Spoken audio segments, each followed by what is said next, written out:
Hello and welcome to our third virtual Johnson County Master Gardeners Continuing Education Program.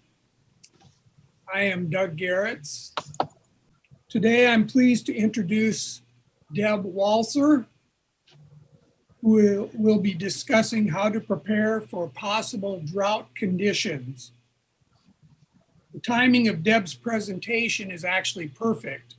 Recently, the National Oceanic and Atmospheric Administration released its official spring outlook forecasting an expanding drought with a drier than normal planting season for much of the country, and nearly all of the continental United States is looking at warmer than normal spring temperatures. Now a little more about Deb. The first time Deb was sent to her grandmother's gardens to pick raspberries, eating more than she brought back, she was hooked. Gardening was her thing. In high school, she took care of the school greenhouse, setting up experiments for the teachers. These days, a terrific day, rain or shine, is spent working in her garden until the mosquitoes bite.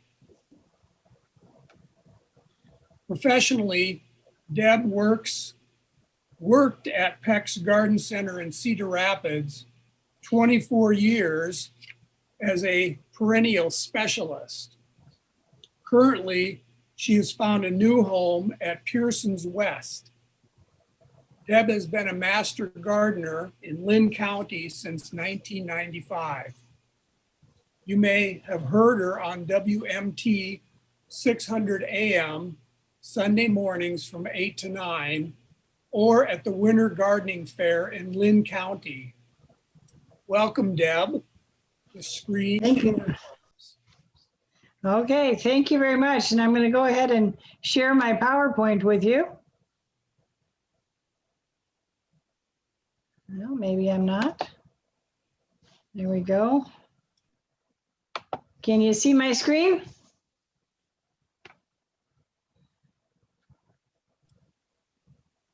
Doug, can you see this? Okay, you can see. Okay, this presentation I wrote in 2013 after hearing a presentation done by a friend of mine who said, we're going to have a drought, or we just had a drought, we're not going to plant anything. And I thought, oh no, as gardeners, we always plant. We'll push the envelope no matter what. So I put together this presentation because I know that we as gardeners, we're going to garden no matter if it's a drought or not.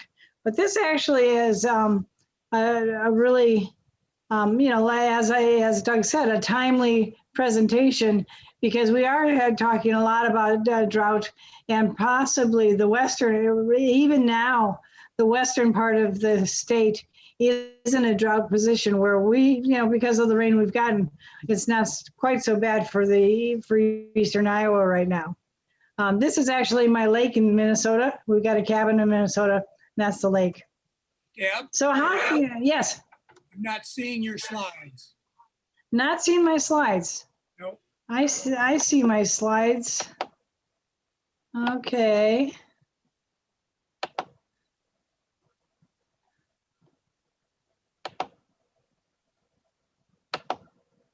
Here, we'll do it this way. Got it.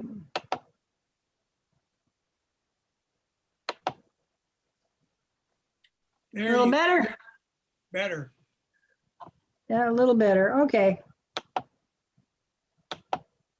Okay, that's the lake. That's the cabin. So we'll go here. How can we save water? These are the areas that we're going to start by talking. A lot of us know this. It's just common sense, but we're going to kind of go over how we waste water in the outdoor and the indoor.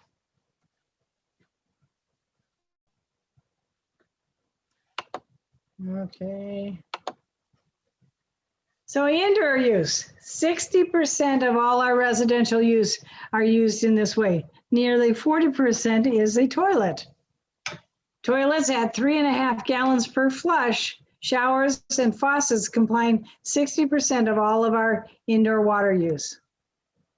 More than 4.8 billion gallons of water is flushed down the toilet every day. We can save in the bathroom. While brushing our teeth or shaving, turn off the water. Take shorter showers. You got to work on my husband with that one. Off while soaping. So you got your power saving. There's a power saving head that you can actually turn off when you're just soaping up. And install the low flow shower heads.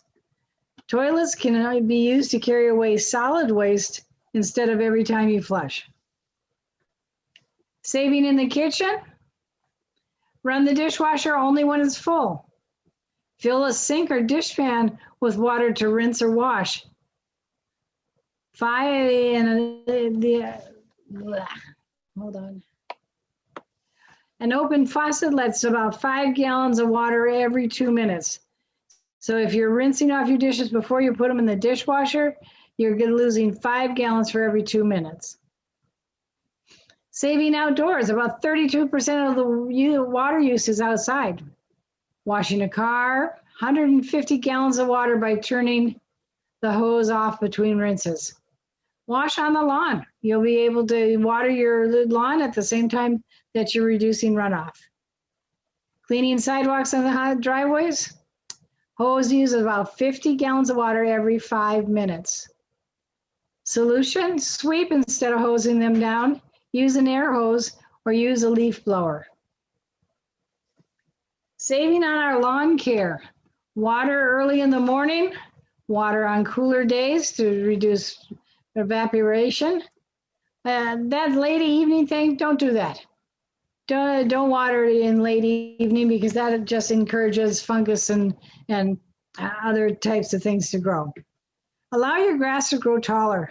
Well, I don't mow my grass any lower than 3 inches. That provides shade for the roots and then helps hold the water in. This saves more than 50% of your water usage. Highest priority, this is a list that was developed by Cedar Rapids when they were talking about rationing water. And they said that the highest priority would be newly planted trees and shrubs and perennials. We're going to have a lot of newly planted trees in the Cedar Rapids area because of the derecho. So that would be the first priority, is to water them. Second priority would be seeded lawns or repaired lawn areas.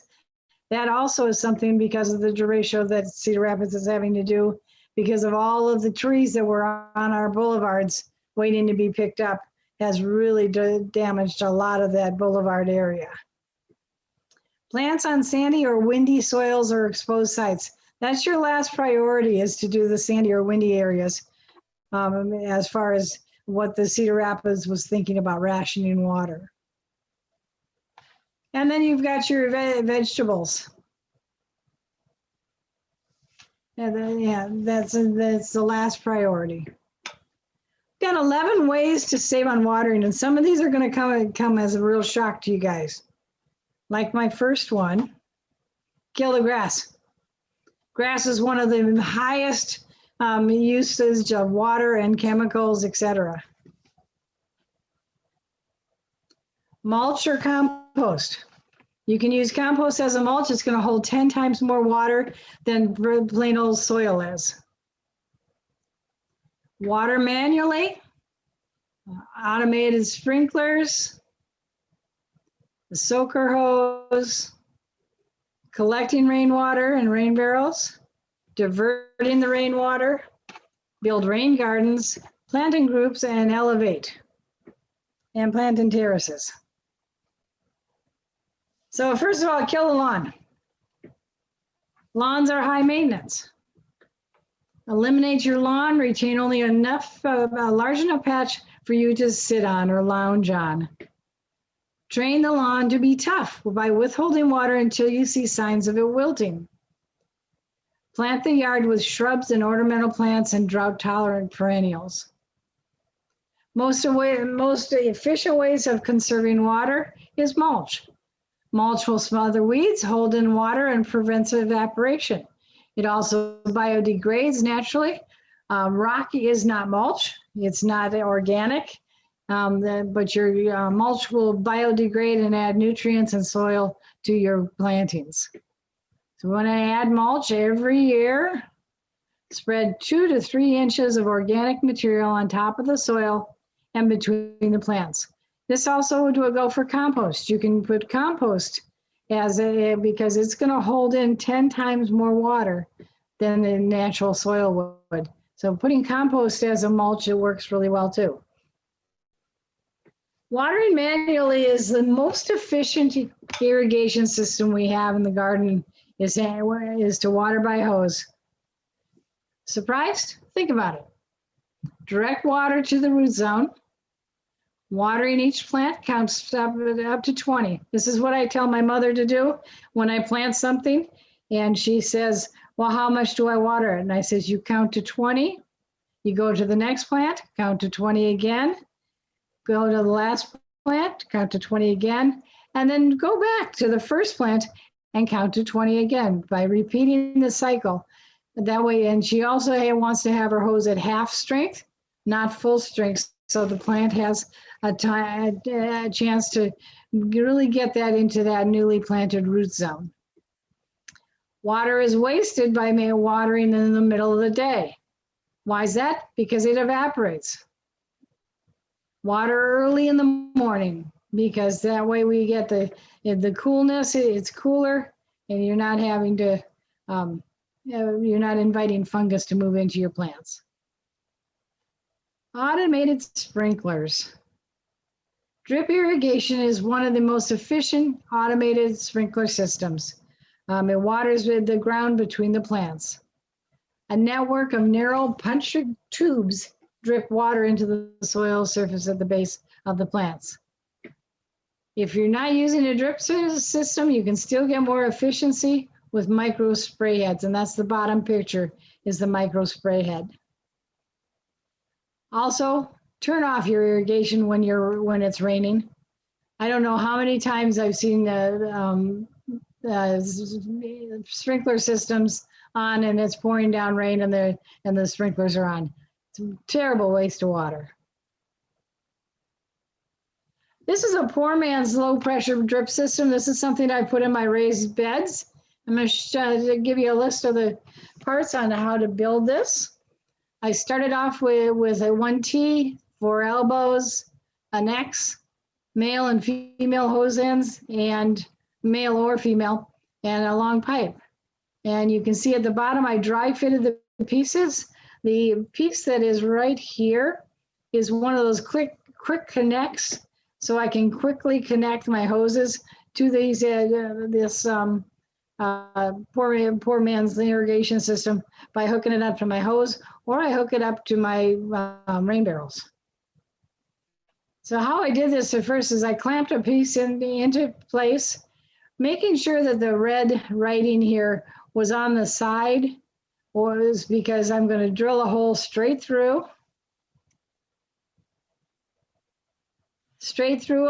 all straight down, straight through. At every 4 inches, I put a hole in this pipe, and my writing is on the side, so you won't see it when you turn it onto its side and putting it together. I used a 1/16 drill bit for this. Then I glued it all together.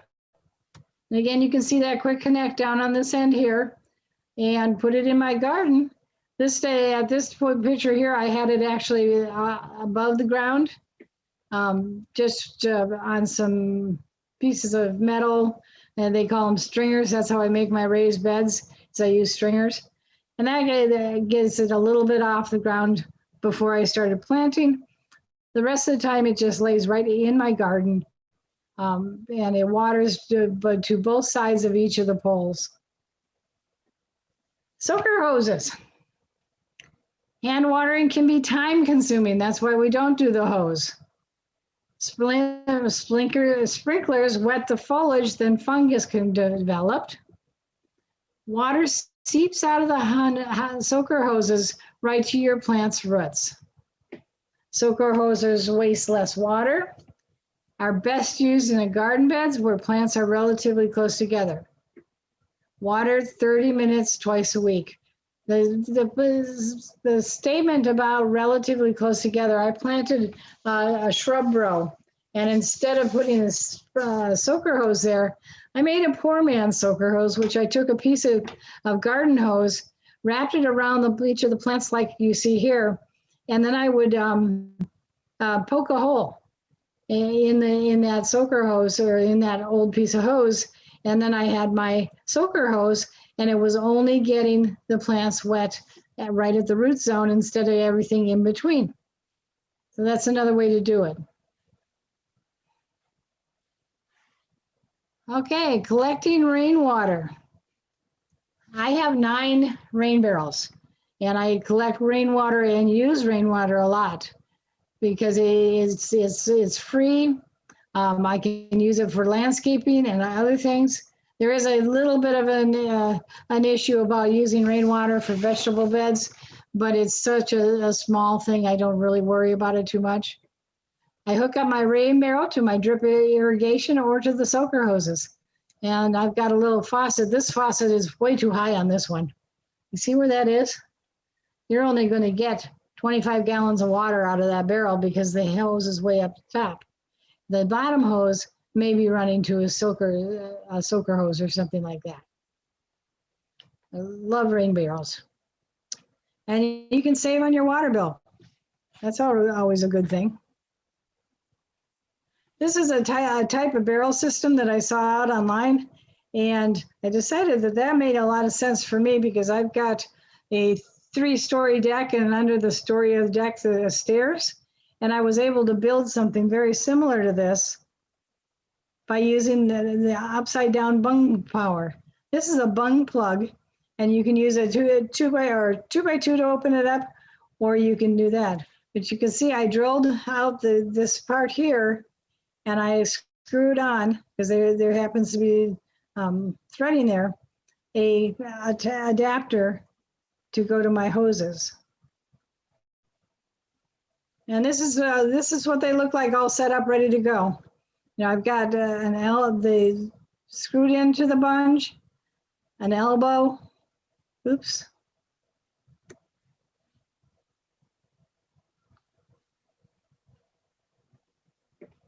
Yeah, there's an elbow, a second elbow, and then between these two, there's going to be a pipe running between these two.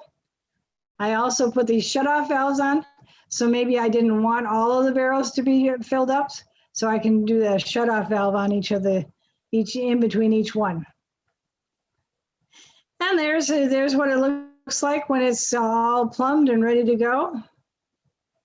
And I'm able to hook up my hose. I've got one on my top deck, one on my middle deck, and one on the west corner of my house, and one on the east corner of my house, and then the 5 that are underneath. So I've got about 900 gallons worth of water at any given time.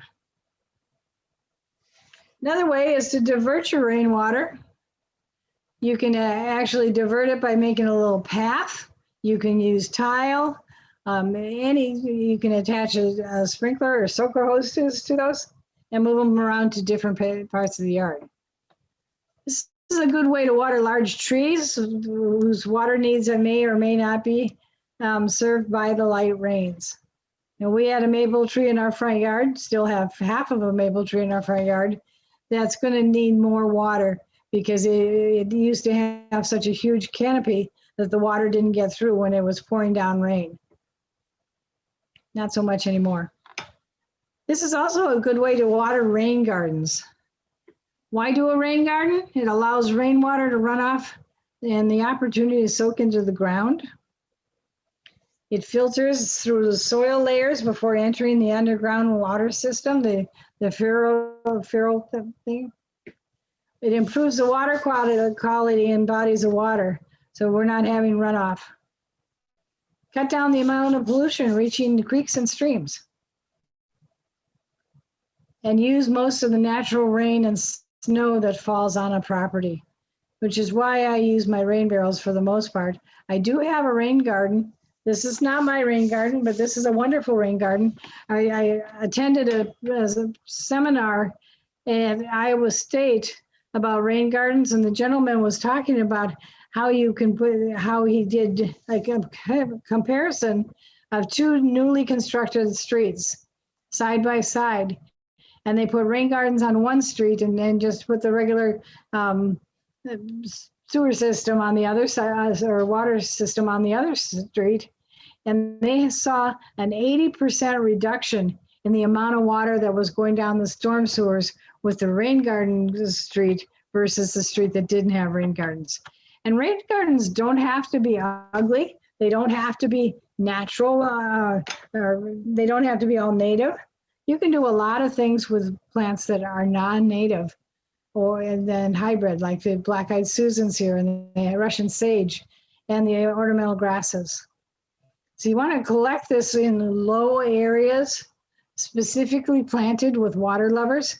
Water lovers are like lobelia and iris and Joe Pye weed. There's a goat spear. There's a lot of different plants that would like to have wet feet for a short period of time. It's especially handy if you already have a low area in your yard. I do. I've got swampland in my backyard.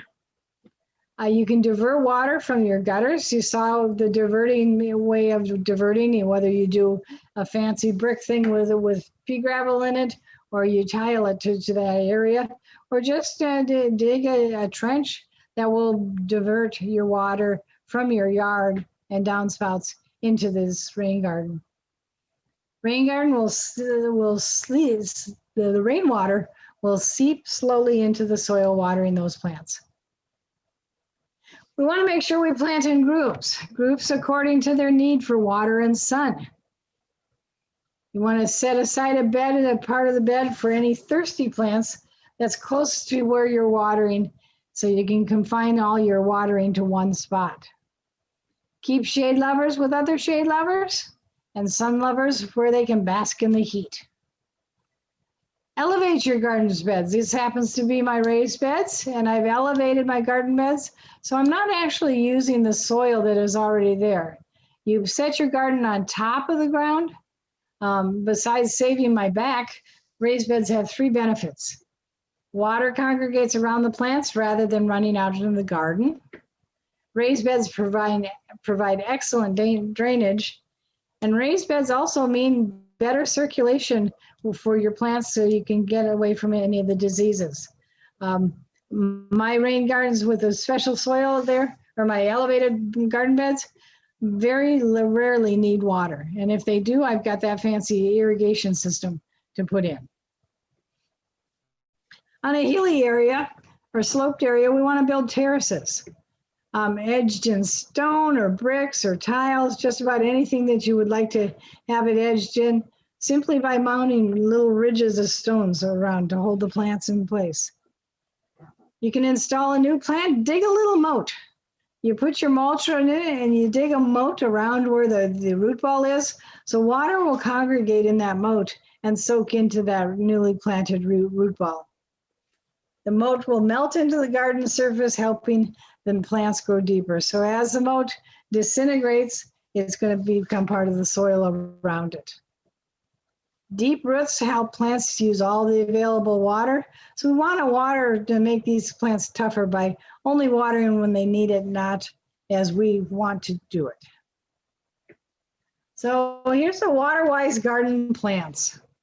When installing any plant, keep the soil moist during its first year, so it will have deep roots and take advantage of every drop of moisture. The plants that after they're established, you'll be able to tell when they need water. They'll have a pale color, drooping leaves and stems, and something like that. Blazing Star is a native, and this one is very easy to grow. I'm not going to read the information there because you can read that yourself. But butterflies and hummingbirds, this actually blooms from the top to the bottom, which gives you a really long bloom season from 4 to 6 weeks in July.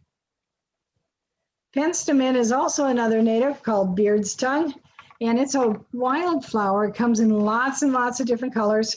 Most recently, we've seen a lot with a burgundy foliage on it, with the yellows or the blues and the purples and the lavenders, and dark red. It blooms for lots of weeks. Yucca is another native plant that thrives in the hot sun. My sister just moved to Arizona, and she's doing a whole backyard in yucca because it's the only thing that grows in Arizona. The purple coneflower. There's a lot of different purple coneflowers out there. The new cultivars tend to be not quite as invasive. They have sterile seed varieties. This is the common purple coneflower, the native variety. And he's going to spread aggressively, and it's really quite nice to leave his seed heads on all winter long, and the goldfinch and the birds will spread the seeds for you. Sage is another one. It also is called salvia. There's a lot of salvias in the nurseries, from white to pink to lavender to purple, and just a wonderful plant. It is deer resistant. It doesn't need to have much pruning done to it, so it's really, really nice. Water them the first year and leave them alone after that. They handle the neglect really well. Sunflowers, there are annual sunflowers and there are perennial sunflowers. This one here is an annual one, and dozens of flowers. What's really neat about the sunflower is that it follows the sun. So when the sun is coming up, it's going to be facing east. When the sun is going down, it's going to be facing west. There's fields of this up in northern Minnesota, and it's just fascinating to see which way they're pointed. Lots of them are really are perennial too. Wild petunia. This old common old purple petunia does really, really well. It self-seeds itself. And it will bloom most of the summer, and it attracts hummingbirds, it attracts butterflies. It's just a really nice common petunia.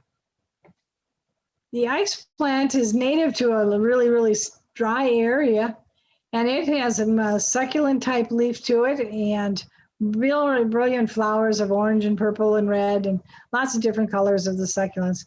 But because it's got these fleshy succulent leaves, it holds water really, really well. This actually came from the mountain areas like Colorado and Montana. German iris. German iris, I like it really dry. They don't require a lot of water.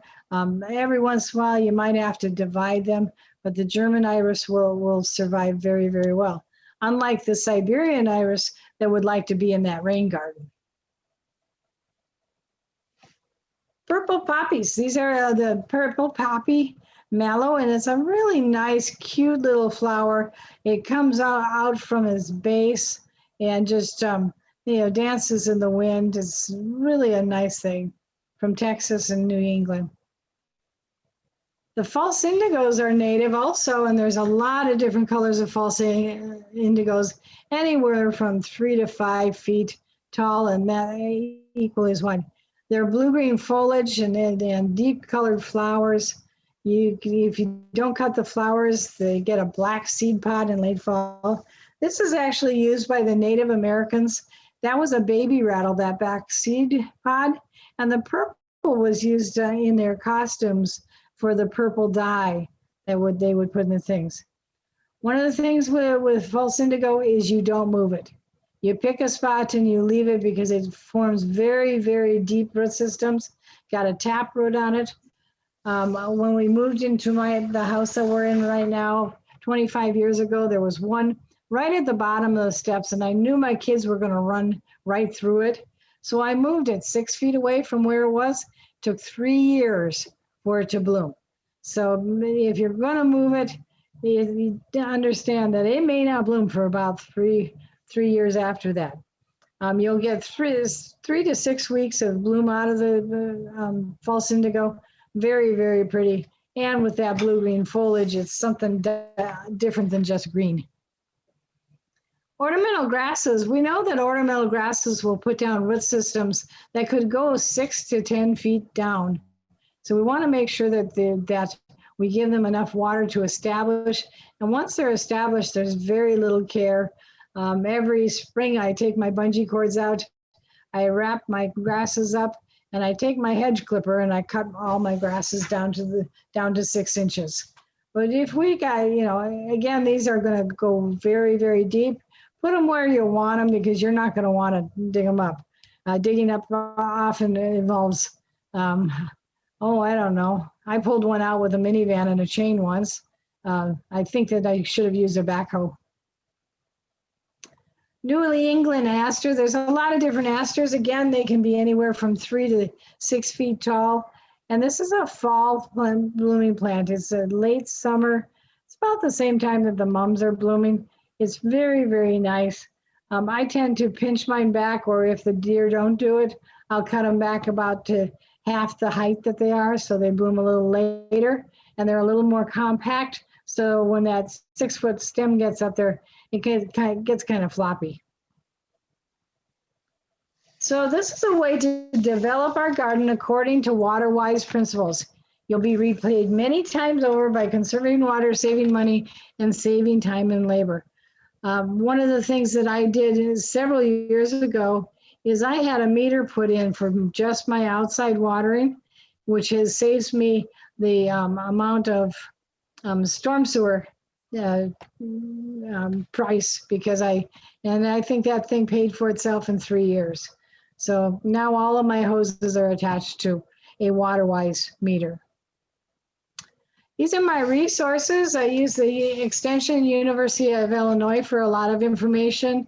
A couple articles that I found for the University of Minnesota, and 16 water-wise plants by Marilyn Lewis. There are so many water-wise plants, but I think that the biggest thing is that we plant and we let them establish themselves, and then they are basically maintenance-free.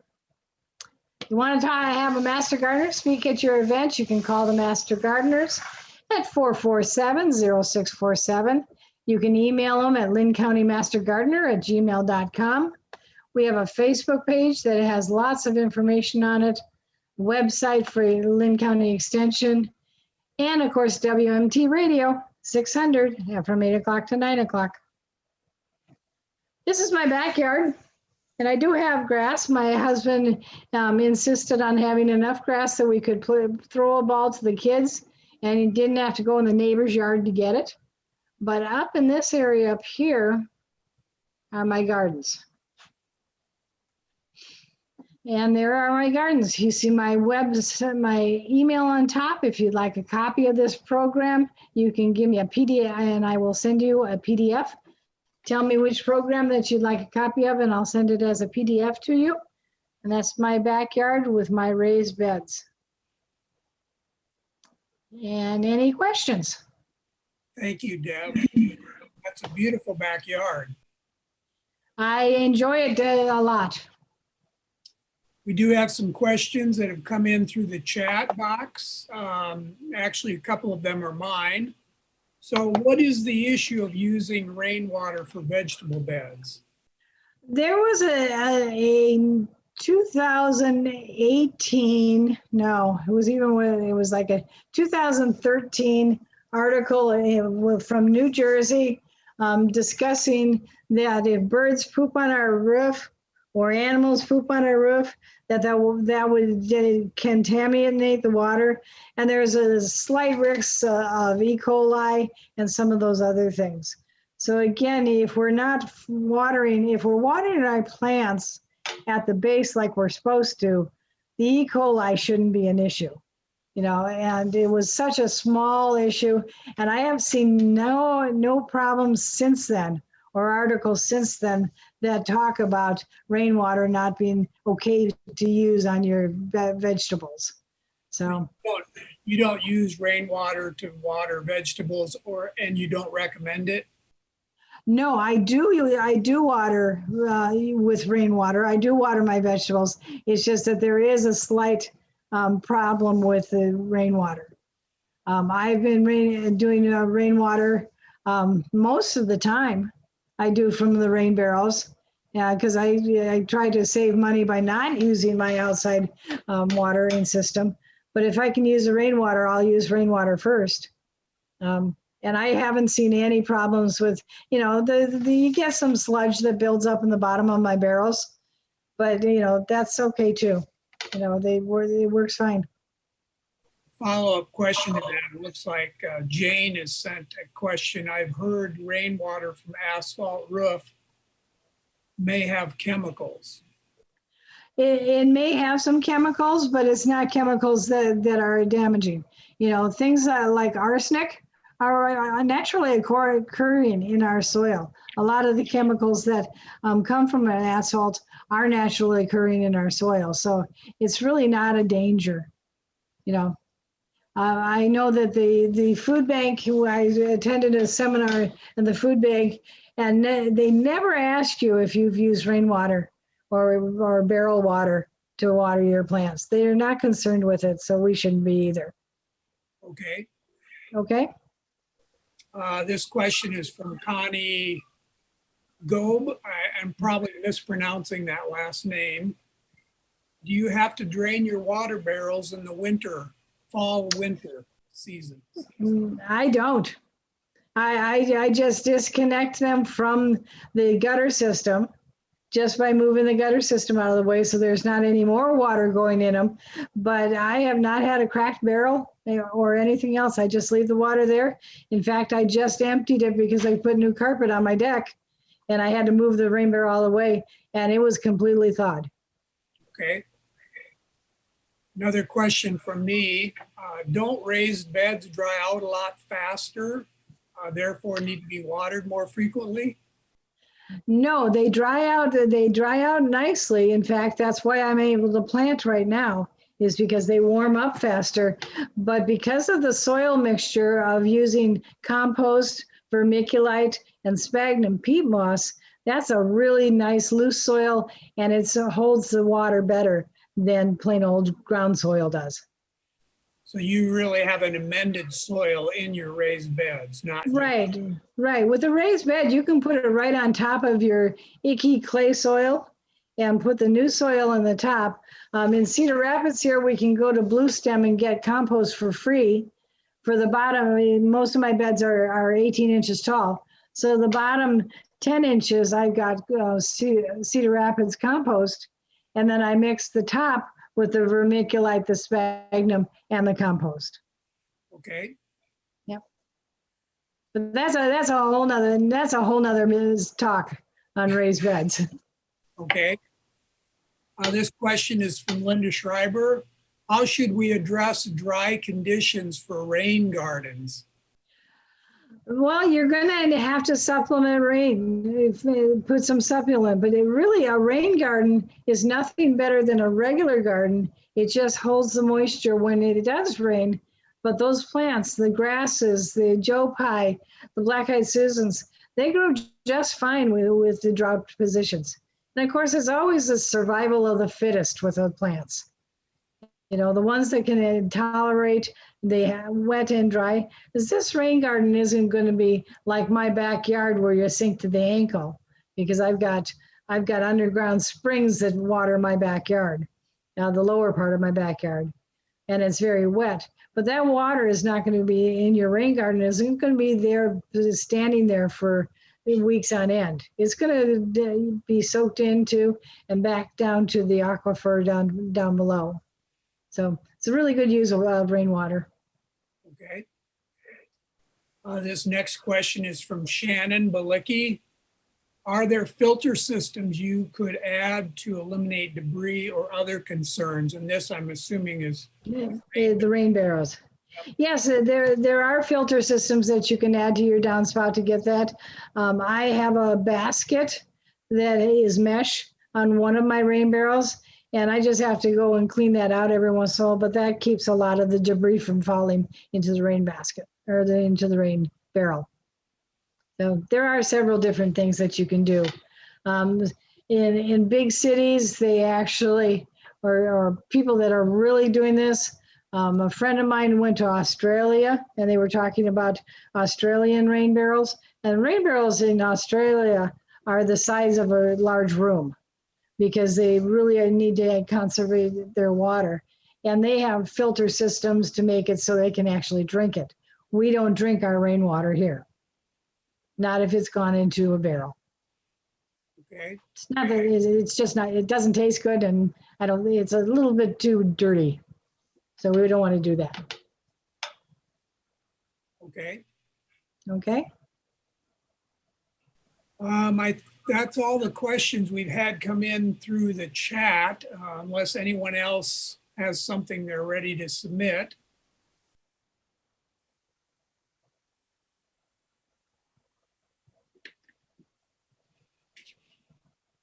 I don't see anything else coming in, Deb. Okay. So Well, thanks for having me here. thank you for that presentation. I've got a little bit here before we wrap up. Again, thank you for your informative presentation. You're welcome. Let's also thank Shannon Balicki for hosting our education session presentation, and Iowa City's City Channel 4 for live streaming and recording this presentation. If you have gardening questions, don't forget our hotline. Although we aren't in the office, our volunteers are answering questions. Call the hotline at 337-2145. That's 337-2145. Or send us an email at Johnson County, that's CO, Master Gardeners. So it's Johnson, COMG, all one word, at gmail.com. If you are interested in participating in our 2021 Seed Share program, send us an email with 2021 Seed Share in the subject line. Our email address again is johnsonCOMG@gmail.com. If you are interested in participating in future Johnson County Master Gardening continuing education sessions, please look for those in the Times newsletter or watch our Facebook page for information. Thank you for joining us. Have a great afternoon, everyone.